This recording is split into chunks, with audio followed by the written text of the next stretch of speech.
Boa noite, mais uma vez. Tinha tentado conectar aqui mais cedo, mas a gente teve algumas dificuldades. Essa é a segunda live da série Conversas sobre a Cidade, que a gente do Travessias aqui está promovendo, em que a gente vai receber convidadas, candidatas e candidatos para discutir temas relevantes para a nossa cidade. E candidatos a vereador, no caso. Eu estou esperando a Poliana se conectar aqui e aí a gente começa. A gente teve um pequeno atraso, mas vai correr tudo bem agora.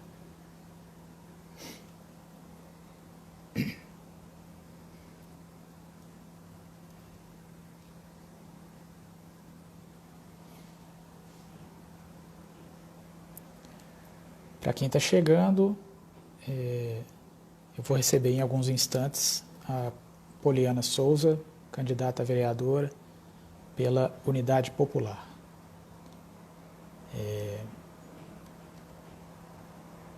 Só esperar ela entrar aqui.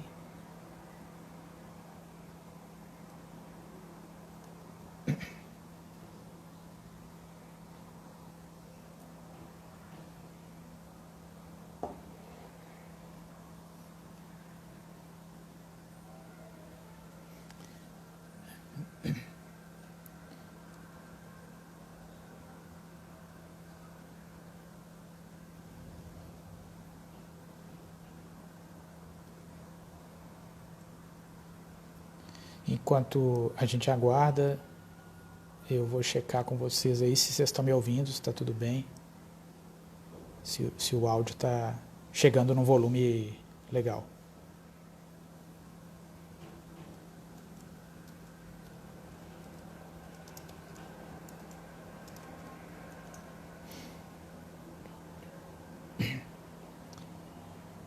Tudo jóia. Estou só resolvendo aqui com ela pelo WhatsApp para a gente garantir a presença dela e logo a gente retorna.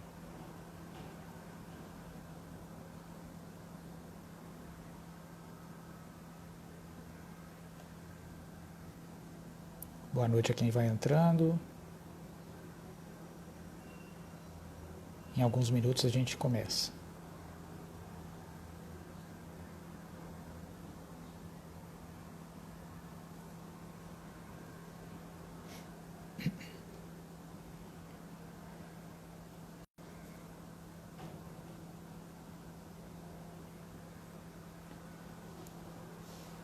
A Poliana acabou de entrar. Vou adicionar ela à conversa aqui e aí a gente vai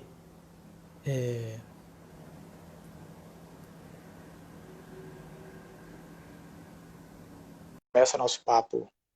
Tá sem áudio? E agora?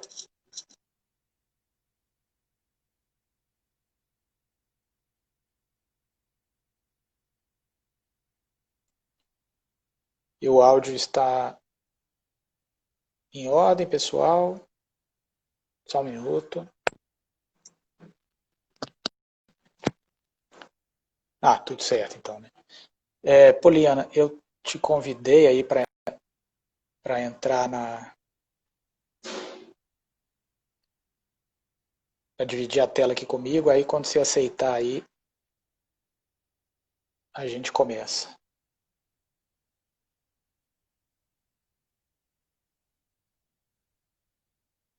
Vou fazer um convite de novo, aí você aceita aí.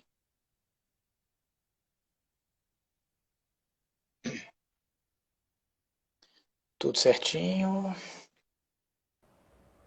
Lá vamos lá, conectamos. Ei, Olá, tudo boa bem? noite. Tudo Boa jóia? noite. Tudo Deixa eu bem. tentar achar um jeito aqui para ficar melhor aqui, ó. O Instagram corta um pouco a nossa cabeça. Corta. Eu tô tentando achar um jeitinho aqui para ficar. Isso, acho que agora corta menos. Aí tá ótimo. Então vamos começar essa conversa. Desculpem o pequeno atraso, foi só algum probleminha técnico, já está solucionado. Eu recebo hoje, para a segunda conversa da nossa live, da nossa série de lives, a Poliana Souza, que é candidata a vereadora pela Unidade Popular E antes de eu passar a palavra para a Poliana, para a gente conversar sobre as propostas da candidatura dela, eu queria fazer uma apresentação mais breve do Travessias, quem somos nós como grupo, quem sou eu, Marcos, e aí a gente começa esse papo já. O Travessias é um grupo que foi fundado em 2017 por psicólogos, psicanalistas, e a gente tem como base algumas atividades. Uma delas é clínica, a gente tenta ofertar cuidados com saúde mental independente da possibilidade de pagamento dos pacientes, mas a gente também fornece formação para profissionais que pretendem clinicar, supervisão dessas pessoas e suporte também num sentido um pouco mais amplo, já que a gente ajuda os membros a se estabelecer profissionalmente encaminhando para pacientes, às vezes também sublocando consultórios. Ou seja, nosso projeto tenta democratizar o acesso a cuidados de saúde mental e, ao mesmo tempo, contribuir para a formação de profissionais engajados politicamente e cientes do papel político da prática da psicologia e da psicanálise. Quem interessou pelo projeto, entra no nosso perfil lá, você encontra mais informações. Agora, quem sou eu, Marcos? Eu sou psicólogo, psicanalista, eu clinico já há uns 15 anos, mais ou menos. Nesse meio tempo eu passei por um mestrado e por um doutorado também em psicanálise, e mais recentemente tenho estudado a relação da psicanálise com a política. Estou conduzindo uma pesquisa sobre as clínicas públicas de psicanálise em BH e também estudando os psicólogos e psicanalistas engajados politicamente no que se chama de esquerda freudiana. Mais recentemente também me filiei à Unidade Popular pelo Socialismo, partido da Poliana. Sou um membro recente, filiado no meio da pandemia, não conheço todos pessoalmente como eu gostaria, e tentando fazer minha parte aqui à distância. Então, agora eu passo a palavra para a Poliana. A Poliana é moradora de uma ocupação, ela é feminista, educadora popular, mãe, coordenadora do MLB e candidata a vereadora pela Unidade Popular. Eu agradeço muito sua presença, Poliana, é um prazer te ter aqui, especialmente porque eu tenho acompanhado sua campanha, inclusive tenho material da campanha aqui comigo, estou também em campanha sempre que dá, e eu venho assistindo suas lives, suas participações em eventos de campanha, mas não só. Então eu acho que essa é uma oportunidade para o pessoal que ainda não te conhece, ficar te conhecendo, ouvir suas propostas, e a gente tenta fazer esse papo aí do melhor jeito possível. Eu vou fazer algumas perguntas. A cada pergunta, talvez a gente pode gastar aí uns 10 minutos ou mais, não precisamos de ficar muito rígidos com o tempo, não. E no finalzinho, quem estiver participando aqui e quiser perguntar, manda pergunta aqui no chat que a gente faz e interage também com o público que está assistindo. Então é isso, Poliana. Se apresente, fala da sua trajetória, do partido, do MLB, do que mais você quiser para esse início. Ei, Marcos, tudo bem, gente? Boa tarde, boa noite já para todo mundo que está entrando aí, que já está aí. Primeiro, que trabalho bonito que você desenvolve, acho extremamente importante, inclusive. Eu sou Poliana, sou da coordenação nacional do MLB, como foi apresentada aqui. Estou candidata a vereadora em BH. Agora, né, nesse processo, depois da gente ter criado a Unidade Popular, que é o nosso partido, né, esse partido que a gente criou com tanta vontade, que agora é uma ferramenta tão importante. Então, nada mais importante do que agora, nesse momento, a gente fazer essa discussão, né? Então, primeiro eu vou me apresentar um pouquinho de onde eu venho, quem que eu sou, né? Por que eu estou nesse lugar. Eu sou nascida aqui em BH mesmo, sempre criada nas periferias, né? Nas vilas e favelas aqui próxima mesmo. E aí, sempre em busca de um teto para morar, nunca tive casa própria, os meus pais também nunca tiveram. Quando eu criei, quando eu inteirei uns 12 anos, a gente foi tentar a vida em outro estado, voltamos para cá sem muito sucesso, sem conseguir um avanço. E aí, em 2016, eu conheci o MLB, esse movimento que eu faço parte hoje, movimento de luta nos bairros, vilas e favelas, através da luta pela casa, da necessidade da minha mãe de ter um teto, né? Então, muito querendo resolver aquele problema, aquele conflito da vida da minha mãe, eu fui para a ocupação urbana. e participei da primeira ocupação Eliana Silva em 2012 aqui no Barreiro. Foi uma experiência única, porque foi uma luta muito econômica, muito direta pelo teto, mas ali eu me descobri como militante. Eu consegui entender várias coisas, né, uma série de coisas que eu questionava desde muito criança, de vários problemas que possíveis ser resolvidos, mas que eu não via as pessoas debatendo. Ali eu consegui ver que se fosse no coletivo dava, né, que se a gente fizesse um pouquinho mais de força, as coisas poderiam se transformar e que o caminho para transformar as coisas era a luta. Então foi a partir desse momento que eu me coloco nessa vida de militante, enfim, nessa vida mais política, em 2012. E de lá para cá eu nunca mais arredei o pé desse espaço, né? Então participei de diversas outras lutas na cidade. Na luta de outras ocupações para a conquista de mais teto, na luta pelo direito das mulheres, né, na luta pela educação. Então tive a honra, a oportunidade de, mesmo não tendo conseguido terminar, né, os estudos do ensino médio completo, não consegui terminar os estudos, eu consegui fazer um processo de alfabetização de turmas de jovens e adultos aqui na comunidade onde eu moro. Então a gente conseguiu alfabetizar 2 turmas. Essa foi uma experiência incrível para mim, né? Então foi a luta pela casa que me mobilizou, que me colocou nesse lugar. Mas a partir daí várias outras lutas vieram e agora essa candidatura é nada mais, nada menos do que uma consequência disso, né? Ela é um resultado, um produto final desse acúmulo de lutas que a gente foi desenvolvendo. Em 2013, a gente, nacionalmente, nessa discussão dos partidos, né? Do que era bom, do que não era, no momento que as pessoas estavam dizendo que não queriam partido, a gente tomou a decisão de criar a Unidade Popular. Então, começamos aí a coleta de assinatura naquele período, tivemos nossas assinaturas cassadas, e aí recomeçamos de novo, porque com a gente é assim, né? O negócio parece que deu ruim, mas a gente vai e refaz. Coletamos 1.200.000 assinaturas no Brasil inteiro, desse mais novo partido, que a gente tem muito orgulho de dizer, quando as pessoas estão falando que, negando, né? Às vezes você vê até no próprio material de campanha, as pessoas nem colocam de qual partido é, ou esconde seu partido. Nós temos muito orgulho de dizer de qual partido nós somos e como que esse partido foi criado, né?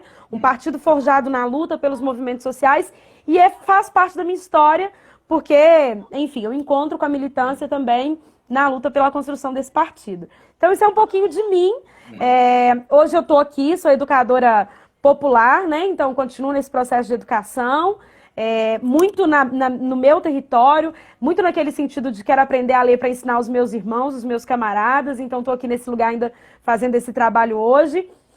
Sou coordenadora aqui da Ocupação Eliana Silva, que eu moro desde o primeiro momento, né? A gente foi despejado, reocupamos, e aí eu moro aqui na Eliana Silva há 8 anos, aqui agora esse lugar que eu estou falando com vocês, trazendo vocês para dentro, é a minha casa, né? Com muito orgulho, uma casa que foi conquistada com muita luta, com muito enfrentamento, com muita dificuldade, mas que para além de mim, outras 300 famílias hoje aqui nessa comunidade têm um teto para dormir, um teto para chamar de seu, para descansar. Então tenho muito orgulho também dessa luta nesse sentido, né? Dessa garantia do direito de morar, da garantia do teto, e é isso. Sim, sim. Introdução excelente, porque já abre espaço para a gente entrar nos temas que eu acho que são centrais assim, nas propostas que você vem pautando. O pessoal está falando que minha conexão talvez não esteja tão boa, então se der uma travadinha, vocês me avisam mesmo, que eu repito e tudo. Mas é que eu mudei recentemente de casa, então está tudo meio ainda um pouco confuso.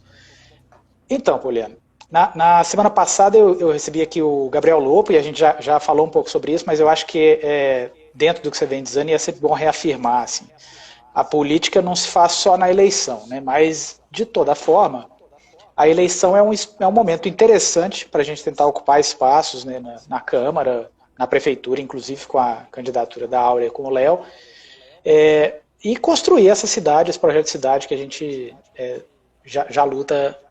Gente, como você também já luta muito mais tempo do que eu, que sou um novato aí na coisa. Bom, o tema da moradia parece que toma um lugar um pouco mais central na sua trajetória, como você disse, mas também nas propostas de campanha. E eu acho que a gente pode começar falando dele, porque eu sei também que esse tema vai puxar outros temas, né? Assim, né? Não dá para pensar na moradia se não estiver pensando, sei lá, a questão do transporte, como é que a pessoa pode morar lá longe, quase fora da cidade, ou até no estabelecimento de infraestrutura para essa moradia, se é uma moradia de fato digna, né? Então, não sei, me conta um pouco da sua passagem aí na Eliana Silva, qual a relação que você tem lá também com... Eu acho que você tem algum contato ou relação com o pessoal da Carolina, ali na Rua Rio de Janeiro. Então, me conta como é que é isso, como é que vocês conseguiram fazer esse planejamento, e como é que você pensa também a questão do chamado déficit da moradia em BH, né? Qual a real dimensão desse problema? É um problema resolvível e, se sim, de que maneira? Muito bom. Olha, a gente tem um problema gigante que é o déficit habitacional no mundo, né? No Brasil, na verdade. Então, no Brasil já passam de 8 milhões de famílias que não têm um teto para morar. E esse número ele pode ser muito maior se a gente levar em consideração outras coisas, que é moradias em áreas de risco, precária, e esse déficit que a gente costuma somar, ele não leva isso em consideração. Então, esse déficit que a gente fala de 8 milhões, ele é muito maior, né? Ele é só de moradias, de pessoas que não têm nenhum tipo de moradia, mas ele não leva em consideração as moradias precárias, né? Que deveria levar, porque o déficit deveria somar isso também. Mas, enfim, aqui em Belo Horizonte, a prefeitura soltou um estudo agora recente dizendo que são 54 mil famílias sem teto. Eu questiono esse número, mas vamos supor que a prefeitura está certa e nós temos 54 mil famílias sem casa. A mesma prefeitura soltou um outro estudo junto, né, logo depois, dizendo que existem 64 mil imóveis abandonados em BH. É uma matemática muito simples. 54 mil famílias, né, 60 mil imóveis, você resolve, né? 54 mil famílias, 65 mil imóveis, você resolve o déficit. Você não precisa nem construir. Sobra espaço, você não precisa nem construir nada. Isso eu estou falando sem precisar construir, pegando o que está vazio e destinando para quem precisa. Mas isso não vai acontecer, porque nós não temos uma prefeitura, né? E nós não temos governos que encarem a especulação imobiliária, que é quem gera o déficit habitacional. Então, hoje você tem famílias sem casa, você tem uma quantidade enorme de pessoas com imóveis abandonados, imóveis fechados, ganhando grana com isso, né? Então, se você não tiver um governo, se não tiver enfrentamento direto, né? E aí você olha para os financiamentos agora. A gente está numa campanha eleitoral para a Prefeitura de BH. Vários candidatos a prefeito receberam financiamento de construtoras. Esses vão entrar e vão resolver o problema do déficit habitacional? Claro que não. Né? Ele vai resolver o problema, ele vai continuar injetando dinheiro na especulação, né? Nas grandes construtoras, nas empreiteiras, e o povo mesmo continua sem casa. Então, o problema do déficit habitacional é um problema real, um problema antigo e um problema gigante. Né? As ocupações urbanas surgem para dar resposta a isso. Então, a ocupação Eliana Silva e outras mais ocupações, elas nascem não por uma vontade, né? Elas nascem a partir de uma necessidade. As pessoas, depois de muitas vezes terem tentado acessar uma política habitacional, então tem aí o Minha Casa Minha Vida, né? Quem não conhece alguém que fez uma inscrição no Minha Casa Minha Vida e nunca mais teve retorno disso? Então, são milhares de famílias nessa situação, milhares. Então, essas pessoas, depois de ter tentado, elas vão ocupar. Ainda mais num país que vive uma crise econômica como a que a gente vive agora, né? Em que as pessoas não conseguem nem se alimentar, quem dirá pagar aluguel. Então essas pessoas estão ocupando, não porque elas querem, mas por uma necessidade lógica, por uma falta de uma política que leve em consideração a vida das pessoas, né? Então é natural que essas pessoas busquem um lugar para morar, e as ocupações urbanas surgem para dar conta disso, né? A ocupação Eliana Silva, não diferente das outras, nasce a partir dessa necessidade. A ocupação Carolina Maria de Jesus, que fica no centro, que eu também tenho a honra de fazer parte desse processo, não moro lá, mas acompanho, né? Sou do movimento que fez a ocupação e acompanho as famílias hoje. É uma ocupação que prova que é possível, com muito pouco, se resolver o problema da moradia. Aquele prédio onde as famílias estão ali na Rio de Janeiro é um prédio que estava abandonado há 17 anos. 17 anos. O proprietário do prédio deve mais de IPTU do que vale o prédio, né? Então, se juntar a dívida dele de IPTU, dívida com o Estado de água e luz, o prédio dele, se ele vender o prédio, ele ainda fica devendo. Mas o município e o Estado dá para ele o direito de vender e continuar com a dívida, né? Então, esse proprietário quer vender esse prédio, tanto que ele botou agora para venda o prédio. Só que ali moram 80 famílias que, sem recurso do Estado, sem recurso do município, estão reformando e estão dando condição de morar ali, né? Então, essas casas ali têm sido reformadas e melhoradas a partir dos próprios moradores. né? Eu costumo dizer que as pessoas elas não têm acesso à terra, né? A partir do momento que elas tiverem acesso, elas constroem, porque elas constroem essa cidade. E devagarzinho as pessoas vão fazendo, né? Um mês ela faz um cômodo, depois ela dá uma ajeitada aqui, e fazem casas muito boas. Então o problema do povo não é esse, nós não queremos casa pronta, né? Nós queremos que seja discutido com a gente a nossa necessidade. É óbvio que tem família que vai precisar disso, né? Mas não são todas. Então se padroniza a forma de se construir política habitacional, como se as pessoas fossem iguais, entendeu? Quer impor uma lógica que não funciona. E no final das contas, você está aumentando o déficit habitacional. No final das contas, você está deixando mais gente sem casa. Aí estou ouvindo um discurso agora de que é assim. O número da população de rua está crescendo, o número da população de rua está crescendo. E está mesmo. Aí você tem um prefeito que vem dizer que não pode dar conforto, porque senão a população de rua vai aumentar, né? Sim. A gente tem esse discurso aí. Mas se você não tem uma política habitacional sendo construída, no meio de uma pandemia onde as pessoas não estão conseguindo trabalhar para comer, e você tem um governo que não leva em consideração isso, as pessoas vão para a rua. Então o número de população de rua não está crescendo à toa, ou por um acaso, ou por um fenômeno, não. O número de população de rua está crescendo porque você não tem um enfrentamento a alguém que se propõe a resolver o problema, né? E aí você ainda é obrigado a ouvir esse tipo de discurso de que morador de rua, se tiver conforto, vai crescer a população como se fosse gostoso estar na rua e, portanto, eu estou aqui na minha casa e é tão gostoso morar na rua que o prefeito deu condição que eu estou indo agora morar na rua, né? É como se fosse assim, do jeito que ele coloca, é esse o raciocínio, e não é. As pessoas estão na rua. E aí entra essa discussão, né? Porque o que é conforto? É restaurante popular, comida? O que é conforto? É banheiro? O que é conforto, né? É armário? Água para lavar a mão na pandemia? É esse o conforto que ele está falando? Então, enfim, a gente entra numa discussão de direito básico, fundamental, que a Constituição garante, porque se a gente for pegar a Constituição, nela está garantido o direito à moradia. Ela defende, né? Tem a propriedade privada, mas ela é questionável, porque lá diz que se a propriedade não cumpre função, ela deve ser destinada. E aí, essa parte eles ignoram, né? Só lê lá a parte que a propriedade privada é privada, ponto. O resto eles ignoram da Constituição. E a propriedade privada é tratada como um bem extraordinário, central, acima da vida, né? Como se aquilo ali fosse um máximo, né? É o todo, né? Então a propriedade privada é inquestionável. Não se pode questionar a propriedade privada no Brasil. Tanto que as prefeituras, né, as campanhas que vêm falando mais disso são atacadas diretamente. Porque quem especula não quer fazer discussão. E aí, dentro dessa mesma lógica, tem uma coisa que é importante, duas coisas que é importante pensar, que uma é que as próprias políticas, se a prefeitura aplicar próprias políticas dela, é possível resolver. Por exemplo, o IPTU progressivo, né, uma ferramenta possível de ser adotada, e que se a prefeitura implementa isso aqui, vai chegar um momento que ela vai conseguindo resolver o problema, porque eu já não pode desapropriar. Mas implementa o IPTU progressivo que você vai ver que pode, né?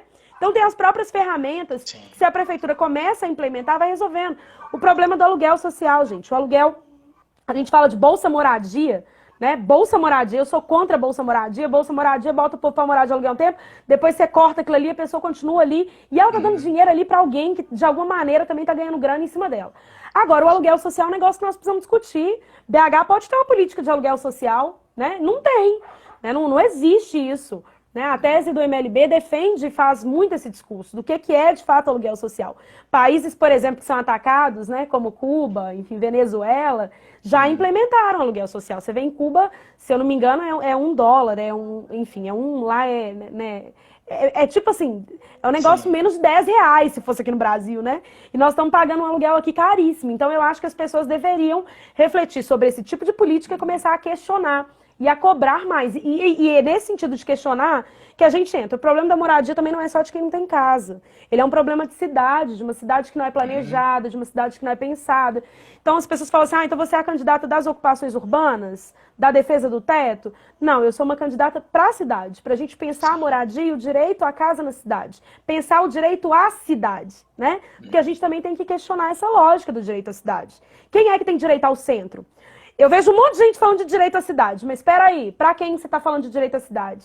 E qual o direito à cidade? Então, a nossa candidatura, né, e a nossa defesa vem nesse sentido, do direito à cidade, que ele tem como centro a luta pela casa e a luta pela moradia, mas não é só isso não. Nós queremos poder morar no centro, né? Nós queremos ter direito ao centro, nós queremos que o centro também tenha direito à periferia, enfim. É nesse sentido da troca que a gente precisa discutir, né, de uma cidade que caiba todo mundo de fato.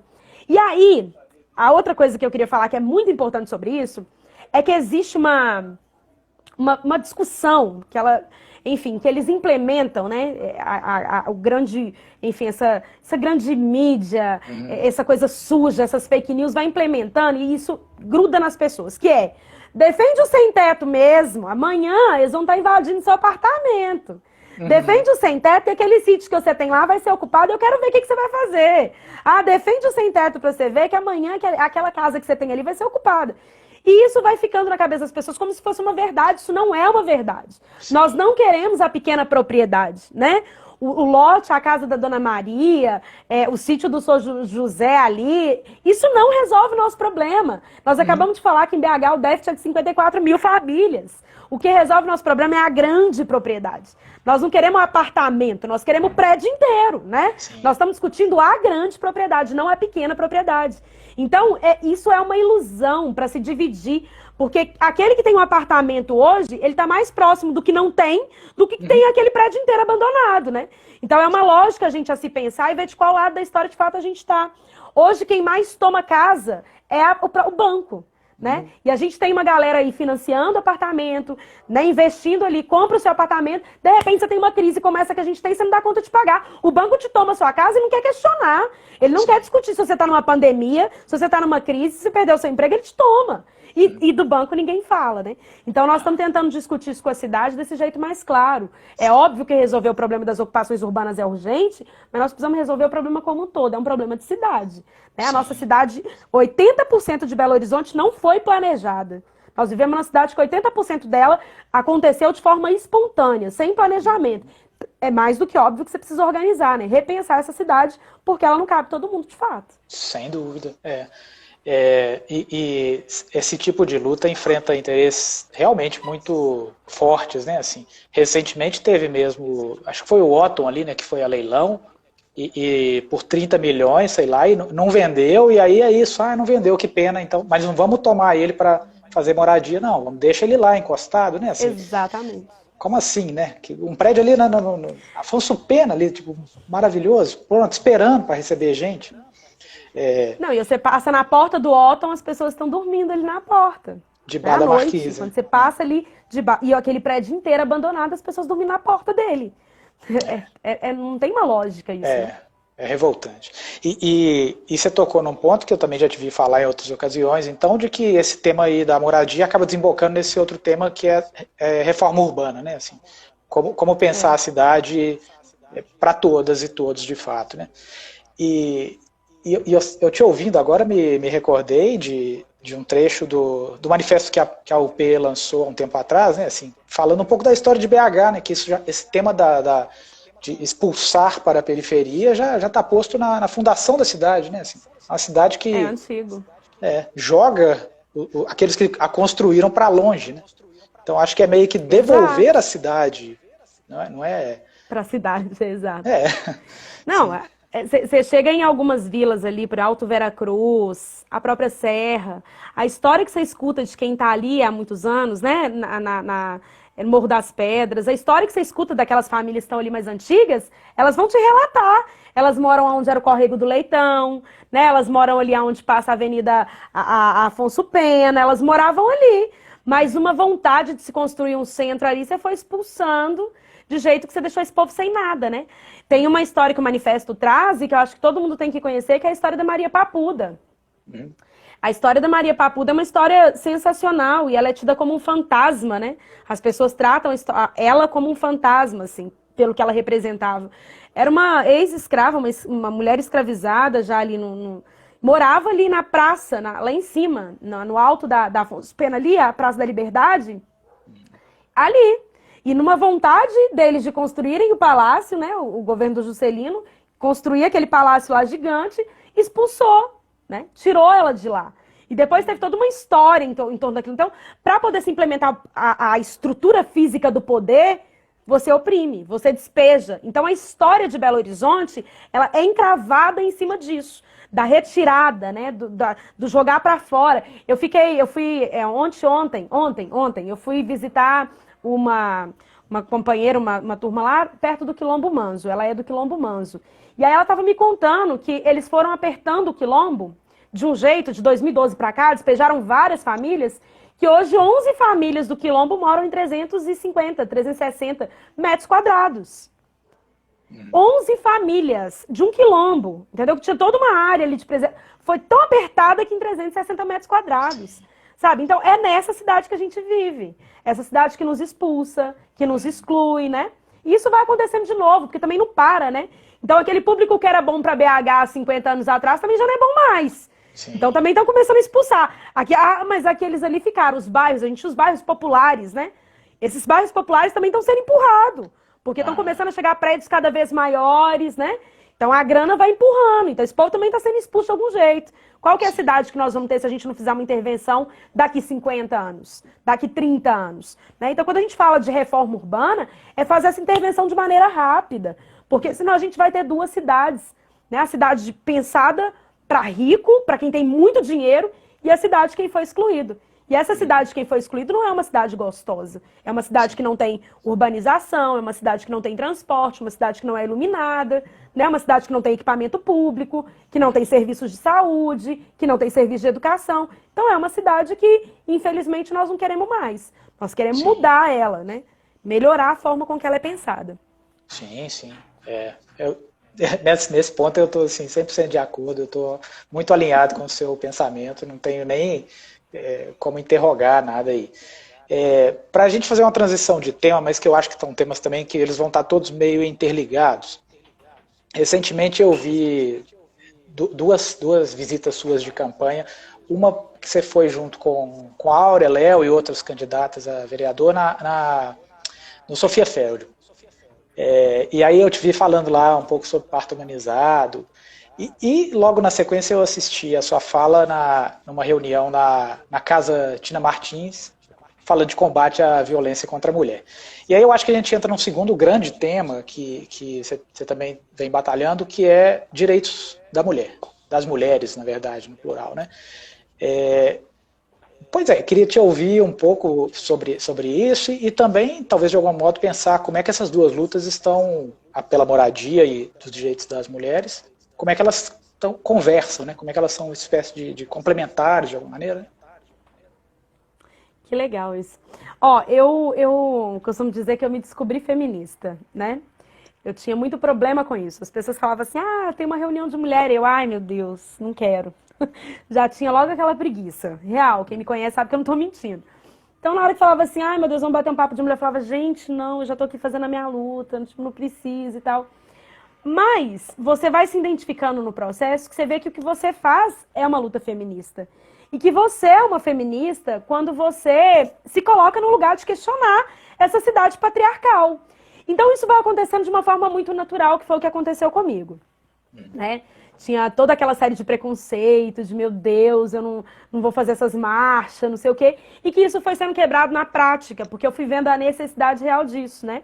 E eu acho que isso hoje é um problema que a gente ainda tem na periferia. As mulheres que estão aqui, que ralam, né, que se lascam, enfim, que estão dando duro para criar os filhos, essas não se veem como feministas. Se for falar com elas de feminismo, elas vão pensar em nós aqui, mulher da cidade, qualquer uma outra que não ela, né, de uma outra característica que não aquela dela, entendeu? Ela nunca vai se ver dentro daquilo. Então elas não se veem assim.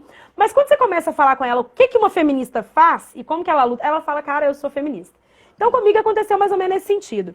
E a minha primeira luta desse lugar, assim, primeiro foi porque eu sou mãe, eu tenho 2 filhos, tenho a Luana e o Pedro.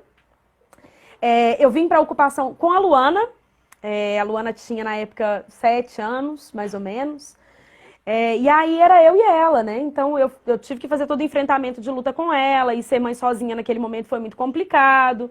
Então isso é a primeira experiência minha, assim, de me entender naquele lugar, de ter que me colocar, de querer ser liderança, de querer fazer as coisas. E um conflito de, cara, eu sou mãe, eu preciso cuidar, eu tenho filho e tal. Então esse foi meu primeiro momento, assim, com o feminismo.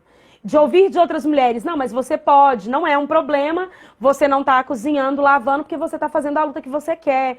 E aí esse foi o meu primeiro momento, assim, de entender. O segundo momento foi quando a gente viveu aqui na ocupação Eliana Silva um caso de feminicídio. Uma mulher foi assassinada, Karina, de uma maneira muito...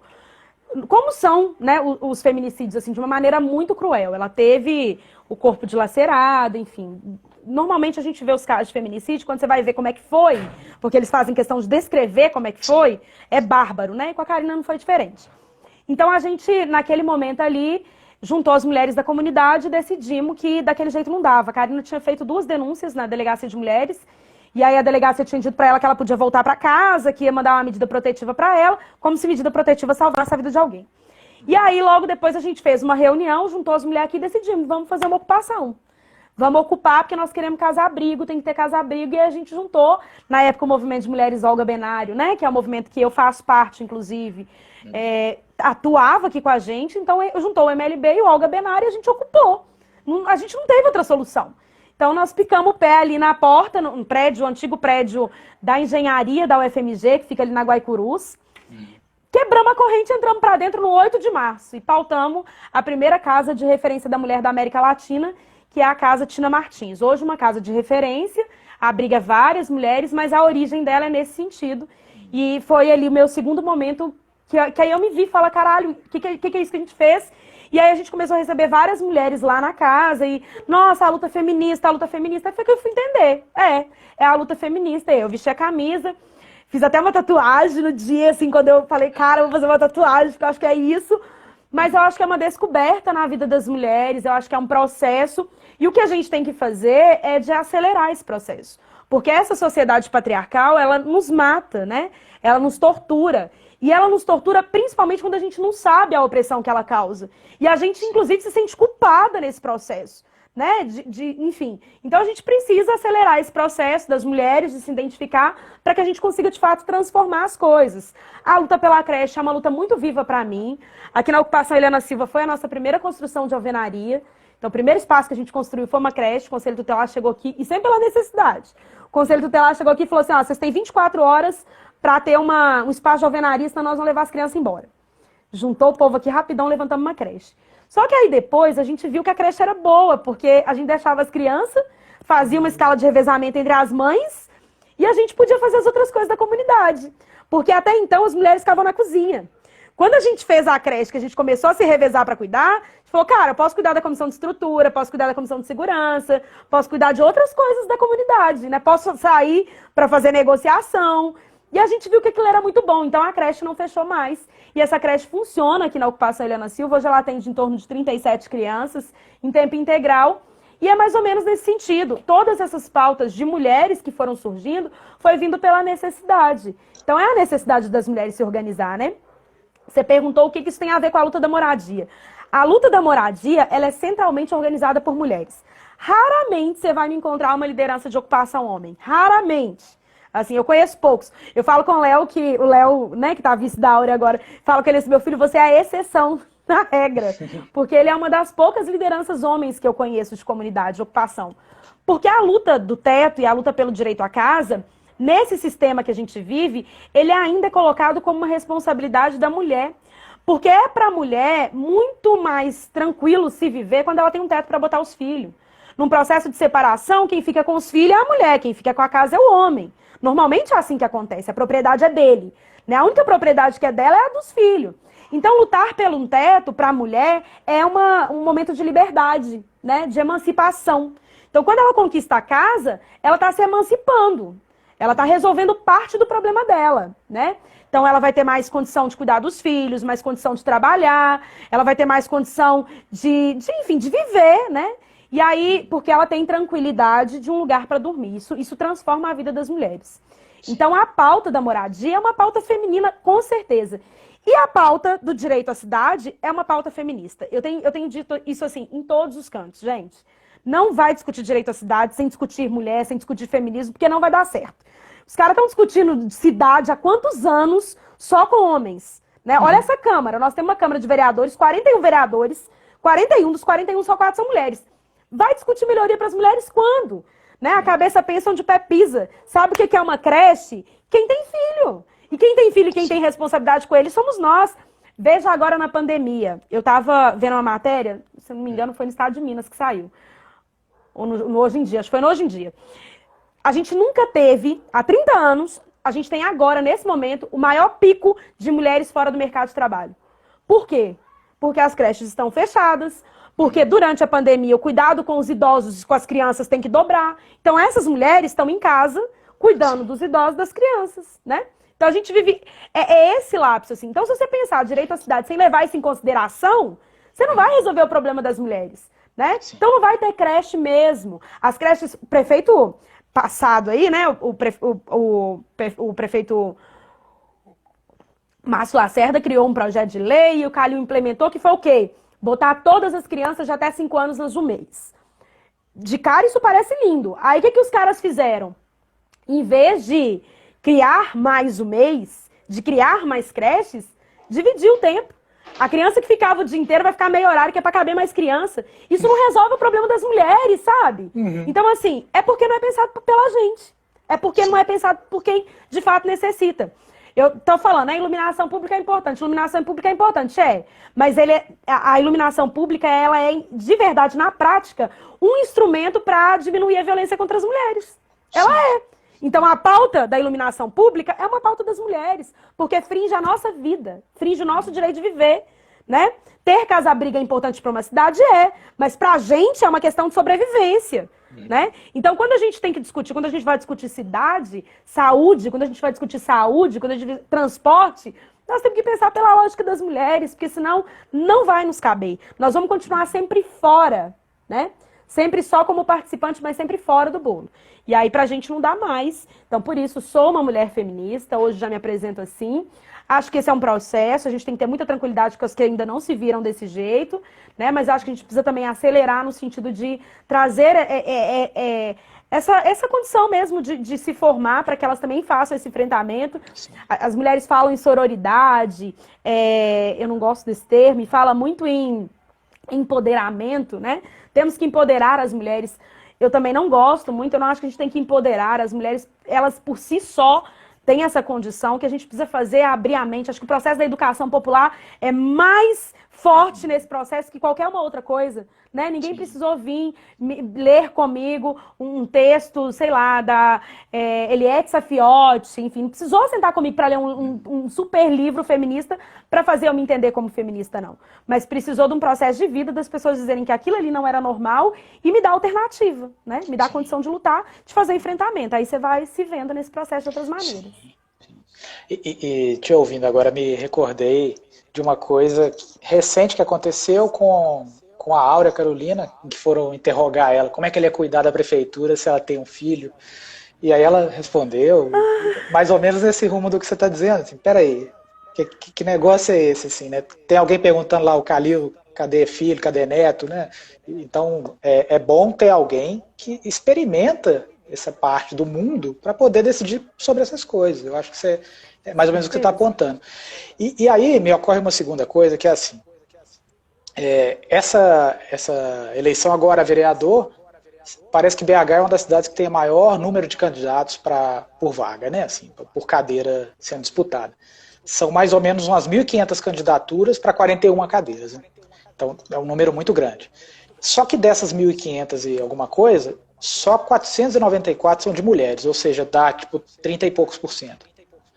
E não bastasse isso, eu acho que aí a gente pode conversar ainda sobre, não basta eleger uma mulher, né? Tem que eleger uma mulher que esteja engajada com essas pautas que você está me narrando, né? Assim, não é representatividade nesse sentido vazio, né? Assim, deixa eu colocar uma mulher lá que aí tá posto, né? Assim, que eu acho que é o caminho que muitos partidos fazem, ou algumas candidaturas também se apropriam de pautas feministas para tentar ficar mais vendável. Exato. Mas a gente sabe que não é só botar uma mulher. Vide o ministro Damares, né, ministro da Mulher, da Família, que não é exatamente uma feminista, né? Assim, então eu acho que esse é um outro... Pascoal lá. Janaína Pascoal, Joyce, tem exemplos, são vários, né? Mas eu acho que é essa lógica também do que você está me narrando, assim, levar a sério essas pautas e não só vamos colocar uma mulher lá, porque assim, né? Acho que esse é um ponto central. Assim. A gente está com mais ou menos 45 minutos de conversa. Eu quero saber se o pessoal tem perguntas para você. E aí eu vou deixar um tempinho aqui se alguém quiser fazer uma pergunta. Se eles não tiverem, eu tenho mais perguntas, porque esse papo podia continuar aqui indefinidamente. Não, e só uma questão. A gente tem que, enquanto o pessoal pergunta aí, essa cota que você falou, né? Em torno de 30% das mulheres que são mulheres, né, candidatas desse número todo. Uma parte gigante dessas mulheres não tem o seu próprio voto. Uhum. Isso é real, gente. Como a pessoa, você pega lá os estudos, tem várias candidatas que não têm sequer um voto, nem o dela. Então ela só é colocada nesse lugar para cumprir a cota do partido. Isso é uma coisa que a gente precisa discutir, né? Qual que é o papel real das mulheres na política? É cumprir cota, né? Então, isso é outra coisa que a gente precisa questionar. Isso que você trouxe também é importantíssimo. Nós não queremos quaisquer mulheres. Nós queremos as que nos defendam. Agora, na Câmara de Vereadores aqui em Belo Horizonte, foi aprovada uma moção de aplausos ao presidente Jair Bolsonaro, e não foi por um homem, não. Foi a presidenta da casa, que é uma mulher. Né? Então, a gente precisa refletir sobre essas coisas. A gente tentou aprovar agora na Câmara um dia municipal do combate, do combate à violência contra a mulher. Porque o número de violência contra a mulher em Belo Horizonte cresceu. De março a junho foram 5.000 mulheres denunciando ter sofrido violência. A gente não conseguiu passar. Né? E teve mulher na Câmara que votou contra. Então é só para a gente poder entender que não se trata de qualquer mulher, não. Nós queremos mais mulher, mas nós queremos mais mulher nossa. Sim, sem dúvida. Tinha uma pergunta aqui, eu não sei o nome da pessoa exatamente, 150 batidas por minuto. Perguntou se você já falou sobre o MLB, como, quando e onde surgiu. Você falou um pouquinho, mas se você quiser também explanar melhor ou falar mais, fica à vontade. O MLB, ele surge, ele nasce há 20 anos atrás, aqui em Belo Horizonte e em Recife, quase ao mesmo tempo.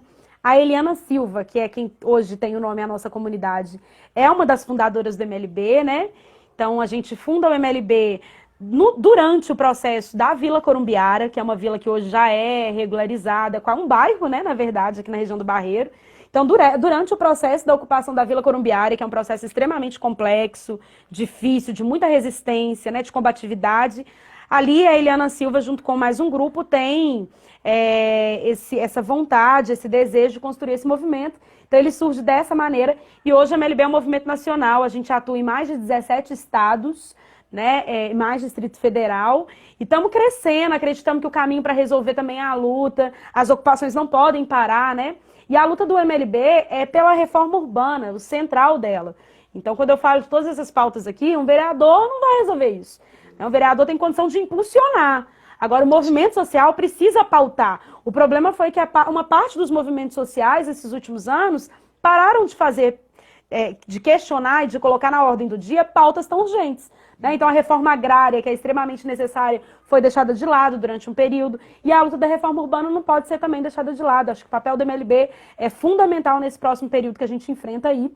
E estamos juntos, é um movimento coração, gente. Sim, sim. E aí, puxando um pouco esse assunto também que retorna assim, da ocupação, e aí, pandemia, né? Como é que se faz nas ocupações, já que parece que o apoio, o alcance do governo ali não é exatamente para ajudar, né? Assim, não sei como é que vocês estão em termos de... Ou estiveram em algum momento com dificuldades para, sei lá, água, luz, como é que tem sido aí para vocês?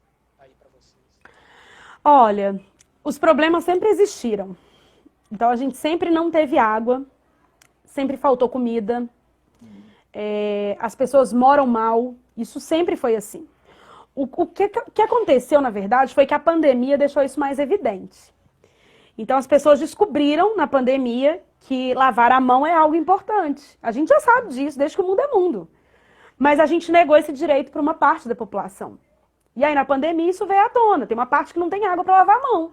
Aqui, na minha casa, não estou nem contando na casa do outro, não. Na minha casa, eu fiquei, assim, 2 dias, 3 dias, sabe? 2 dias de novo, durante a pandemia, sem água. Eu cheguei até a fazer uns videozinhos né? Assim, a gente chegar aqui na torneira para lavar a mão, não tem uma gota d'água, não tem nem previsão de quando a água ia voltar. Então aqui falta muita água nas ocupações. E não falta porque não tem, não, porque lá no Lourdes eu não tenho nenhuma informação de que faltou água no processo da pandemia. Não tem porque não tem mesmo, eles fecham o registro, eles tiram a água porque quer dar vazão para outro bairro. Então é assim que a gente é tratado, então sempre faltou. E na pandemia faltou muito, muito. A gente às vezes tinha que se virar aqui em casa, por exemplo, se virava com álcool, né? Então usava água para comer e se virava o resto com álcool mesmo, assim. Chegava dia da gente estar desesperado, porque assim, se não tiver água, ferrou, né? E aí, essa questão da fome, ela sempre existiu, as pessoas sempre trabalharam de trabalho precarizado, só que isso ficou muito evidente, porque o trabalho precarizado, que é o vendedor ambulante, né, que é a diarista, que é a galera que vende ali no sinal, pano de prata, enfim, essa galera não pode trabalhar mais, até porque nem tinha público para ela trabalhar. Então ela veio para casa. E ela veio para casa sem nenhuma segurança do que fazer.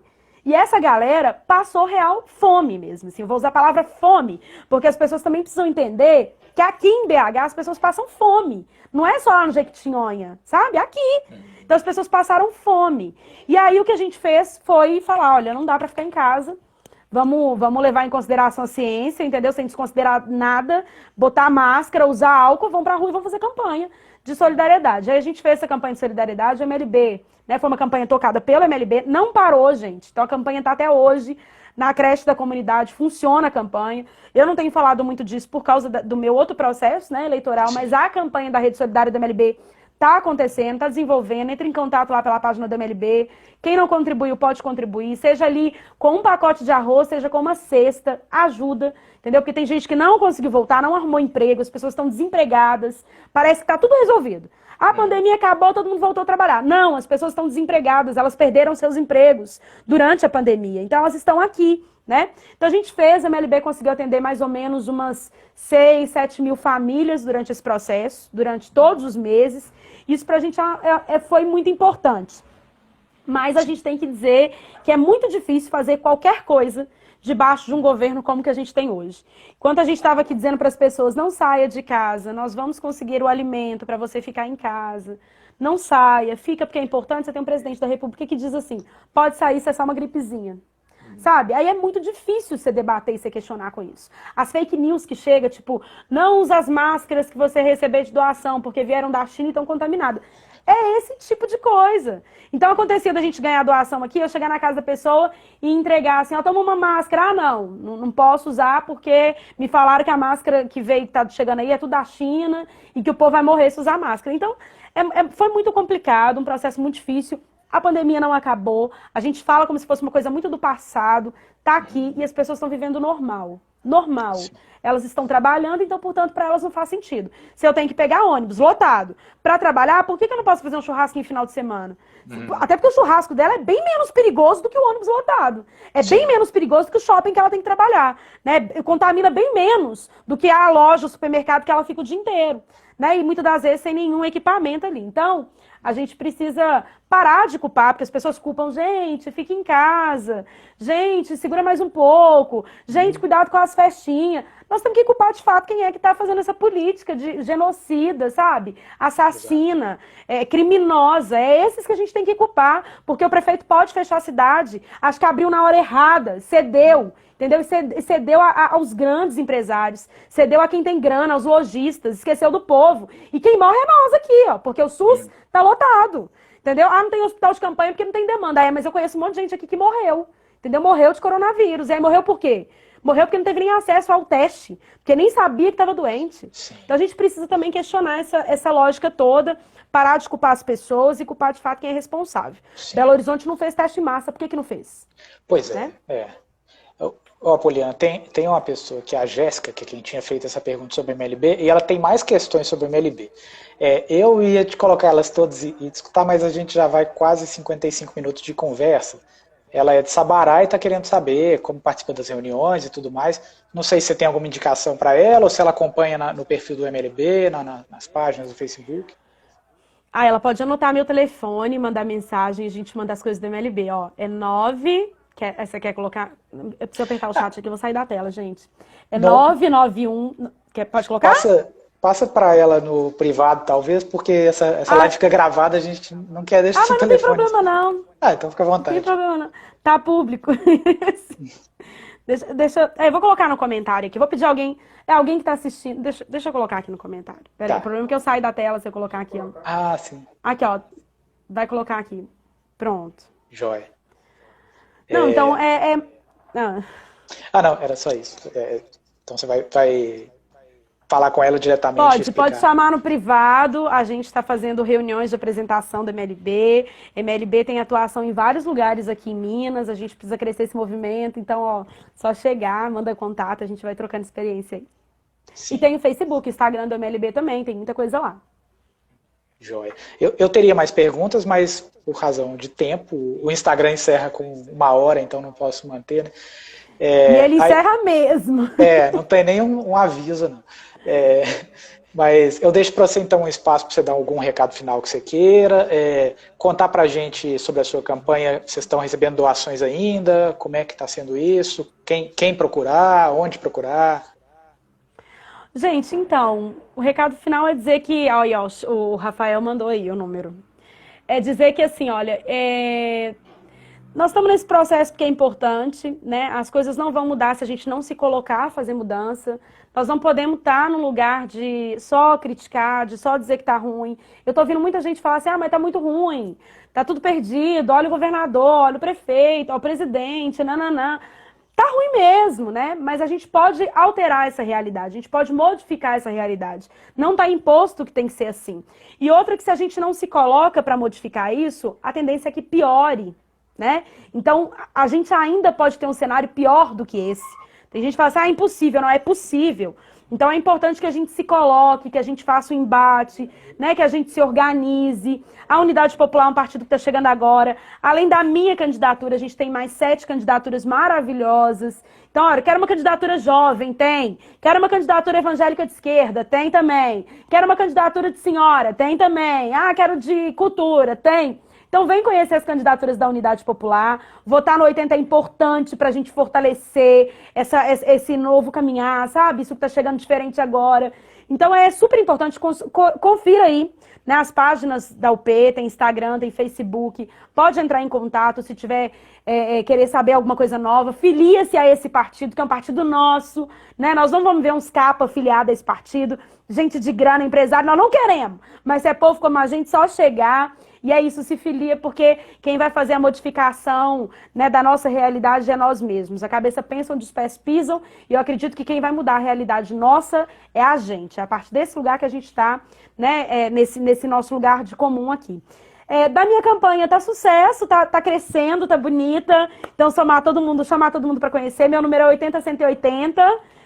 Não é à toa, né? 80 por causa da UP e 180 porque é o número de Disque Denúncia a Violência contra a Mulher, então salva esse número, 80-180, pra gente poder chegar lá. Tem financiamento coletivo, tá lá na bio, aqui no Instagram, lá na biografia, é só colocar lá e pode contribuir com qualquer valor a partir de R$10.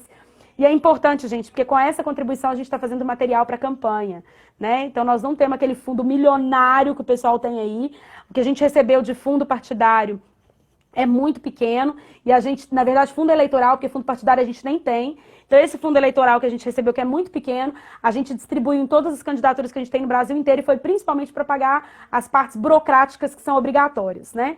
Então, a parte de material a gente está fazendo com a vaquinha, então quem quiser contribuir, chega. E se quiser montar um comitê na sua casa, fala, Poliana, curti, quero montar comitê, faz assim, desse jeito, recebe material, adesivo, panfleto e faz a campanha.